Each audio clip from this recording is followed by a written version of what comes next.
అందరికీ నమస్కారం. ఈరోజు మనం జూలై 24న థాయిలాండ్ కంబోడియా మధ్య ఒక పురాతన శివాలయం కోసం ఘర్షణ జరిగింది కదా. ఆ యుద్ధ వాతావరణం ఎందుకు నెలకొంది, ఆ ఆలయం గురించి తెలుసుకుందాం. ఇది ప్రే విహేర్ అనే ఆలయం. ఈ ఆలయం 11వ శతాబ్దంలో ఖమేర్ సామ్రాజ్యంలో నిర్మించారు.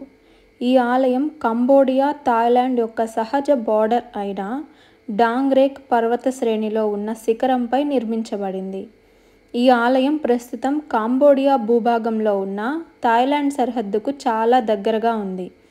1962లో అంతర్జాతీయ న్యాయస్థానం ఈ ఆలయం కంబోడియాకు చెందింది అని చెప్పింది. కానీ ఆలయ చుట్టుపక్కన ఉన్న భూభాగంపై ఏ స్పష్టత ఇవ్వలేదు. దాంతో వివాదం మళ్ళీ కొనసాగింది. 2025 జూలైలో మరింత ముదిరి ప్రే విహేర్ ఆలయం దగ్గరగా బలగాలు మోహరించాయి. భారీ ఆర్మీ డ్రోన్లతో పాటు F-16 విమానాలు కనిపించాయి.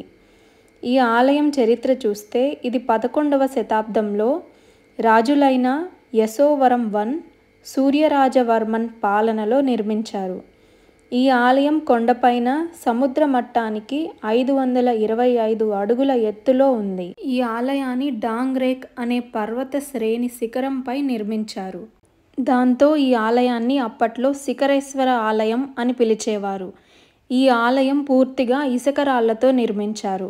ఉత్తరం వైపు నుంచి దక్షిణ దిశలో నిర్మించిన అరుదైన ఖమేర్ ఆలయాల్లో ఇది ఒకటి.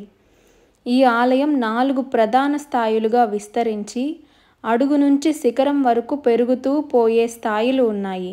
ప్రతి స్థాయిలో ఒక గోపురం ఉంటుంది. ఈ ఆలయం శిల్పకళ అత్యంత విశేషంగా ఉండి చెక్కిన దేవతా రూపాలు, మిథునమూర్తులు దర్శనమిస్తారు. ఆలయం లోపల ప్రధాన గర్భగృహంలో శివలింగం ఉంటుంది.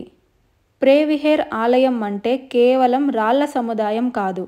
ఇది ఆధ్యాత్మికతకు, కళాకారుల నైపుణ్యానికి, రాజుల శక్తికి నిదర్శనం. కానీ దురదృష్టవశాత్తు ఇది 2 దేశాల మధ్య ఘర్షణకు కేంద్ర బిందువైంది.